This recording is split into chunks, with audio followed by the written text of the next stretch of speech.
For someone who was itching to escape for so long, I did not expect to have the reaction that I did when I got into my car. It looked something like this.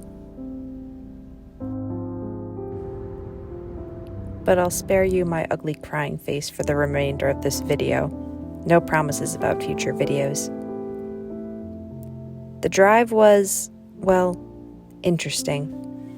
I was thinking about a lot of things, about where I've come from and where I'm going. And then as the rain hit in Chicago, I ended up thinking about nothing except for the road right in front of me, which was nice in a way. And then the fog came, which was also a welcome distraction, turned off all the emotional parts of my brain, at least until I got to the truck stop where I would spend my first night in my car. I had been driving for 16 hours, but I knew pulling over meant that this is my new reality.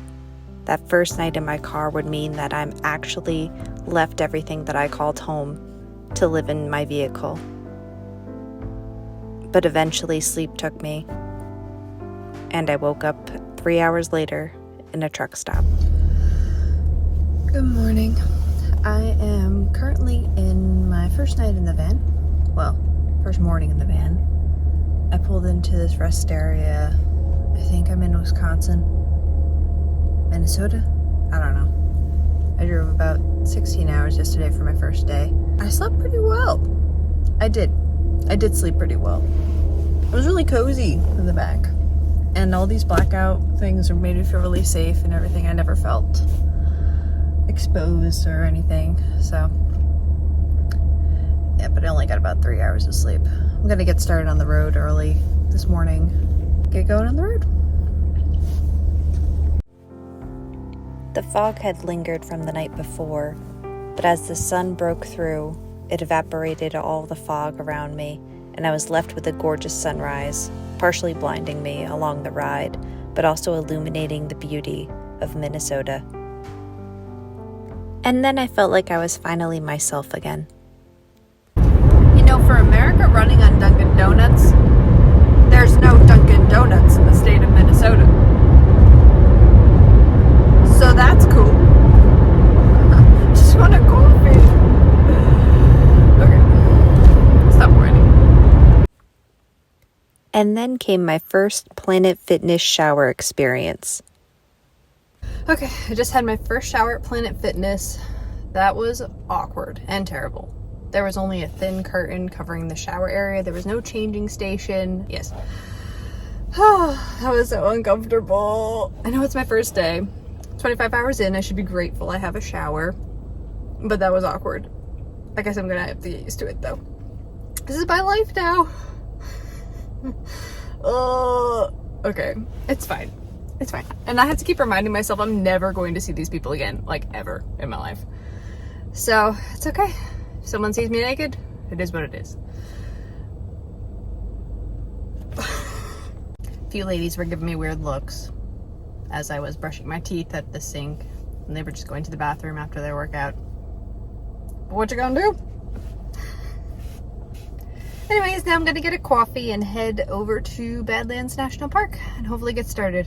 Coffee and gas, and I should be there within 4 hours, which is pretty exciting. Way ahead of schedule. I drove basically through the night because I didn't want to drive through Chicago during rush hour, so that was a pretty smart move. I'm pretty tired though, so I'll probably turn it in early tonight. Anyways, thanks for coming along with this Planet Fitness fiasco. I can't wait till next time.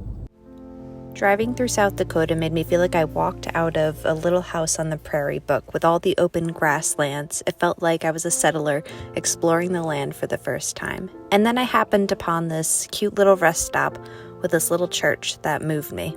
The chapel originated in 1963, and it was formed by the Christian Reformed Church of Corsica and was approved by the South Dakota Highway Patrol to be placed at the rest area with a fence around it. In its first year of being built, the church welcomed over 30,000 travelers. It was designed to give rest to the rejoicing and the sorrowful traveler as they made their way through the highway. In my exhausted state, I couldn't help but relate to the joy and the sorrow of my journey, how this was the beginning of a new chapter, but also how I left so much behind. After taking some much needed rest in the chapel, I hopped back on the road and was surprised to find a gorgeous lake in the middle of South Dakota. I couldn't believe how blue the water looked as I slowly drove by. And of course I knew I was getting closer to Badlands National Parks because I saw more increasing advertisements for Wall Drug Pharmacy, one of the most famous stops in all of South Dakota. So I just arrived at Badlands National Park. It's about 100 degrees here on September, I think it's the 20th. It's Monday. But yeah, I was not expecting this, but it is absolutely breathtaking. Met a nice couple from Minneapolis, and her boy's friends visiting from, I think it was the Netherlands. So she was showing them around. So it was nice to get to talk to somebody. Haven't spoken to a human in a couple days. But anyways, I will take some footage once I get into the park, but it is absolutely breathtaking here.